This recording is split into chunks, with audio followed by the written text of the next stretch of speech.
حضرت رسول خدا صلی اللہ علیہ وآلہ وسلم نے فرمایا، تم لوگ اپنے مرنے والوں کو لا الہ الا اللہ کی تلقین کرو، بے شک یہ گناہوں کو مٹا دیتا ہے۔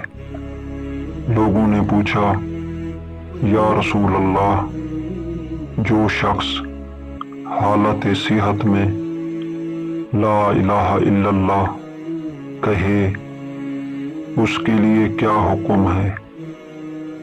آپ صلی اللہ علیہ وآلہ وسلم نے فرمایا، یہ بھی گناہوں کو مٹا دیتا ہے، مٹا دیتا ہے، مٹا دیتا ہے۔